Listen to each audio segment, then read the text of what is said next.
Hare Krishna everyone, welcome to our video. আজ আমরা খড়গপুর যাচ্ছিলাম আমার অফিসে। আর ওখানে একটা প্রোগ্রাম ছিল, তাই জন্য আমরা শিয়ালদা থেকে বাস ধরে হাওড়ার জন্য বেরিয়ে পড়লাম। আর হাওড়া পৌঁছে একটা ট্রেন ধরে নিলাম খড়গপুর যাওয়ার। আর ট্রেনে উঠে ওকে বললাম ভগবানের লীলা কথা শ্রবণ করাতে, কারণটি বছরের প্রথম দিন। আর ভগবানের নাম নিয়ে শুরু করলে বছরটা ভালোই যাবে। আসুন শুনে নেওয়া যাক। ছিল আগেকার দিনে এখনকার মতো মিক্সি ছিল না। আগেকার দিনে নন্দ মহারাজ তারপরে সেই শিল নোড়া দিয়ে ঠিক করে ঠুকে দিয়েছে, ফেটে গেছে। এরপর কি হয়েছে, কৃষ্ণ চলে গেছে পাশের ঘরে। ভয়ও লাগছে, ওর কাঁদছে, ওর ভয়ও লাগছে, রাগও আছে। বাচ্চাদের হয় না একটা রাগ, কান্না, ভয় তিনটে একসাথে। ওই জন্য বলে না দামোদর অষ্টমীতে রুদন্তম মুহুর নেত্র যুগ্মম নির্জন্তম।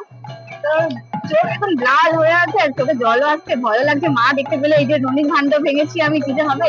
তা চুপি চলে গেছে পাশের ঘরে। কোন ঘরে গেছে? যে ঘরে সেই আগেকার দিনে শিখেছিল, সে শিখায় সব হাড়ির পর হাড়ি মাখন মা রসগোল্লা রেডি করে তুলে রেখেছে, ভগবানের জন্যই তৈরি করে রেখেছে।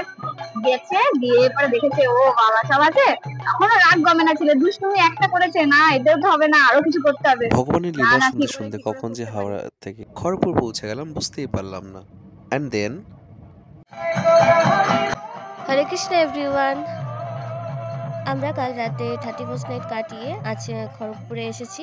এখানে বৈষ্ণব সেবা ছিল, ভগবানের উদ্দেশ্যে সারা দিন যাতে আমরা কাটাতে পারি, তাই জন্য এখানকার যিনি মাতাজি এই প্রোগ্রামটা অর্গানাইজ করেছে। ইসকন থেকে অনেক সাধুগুরু বৈষ্ণবরা এসেছিলেন এবং সবাই মিলে সারাদিন ভগবানের নাম সংকীর্তন, এভাবেই আমাদের সারাটা দিন কেটে গেল। এই যে এখন একজন মাতাজিকে দর্শন করছেন, এই মাতাজির কথা একটু আগে বলছিলাম আমরা।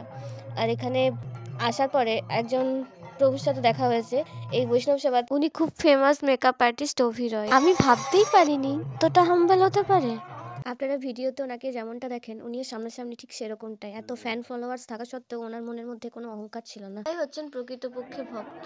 আজকের ভিডিওটি এখানেই শেষ, দেখা হচ্ছে নতুন কোনো ভিডিওতে। নিতাই গৌর হরি বল।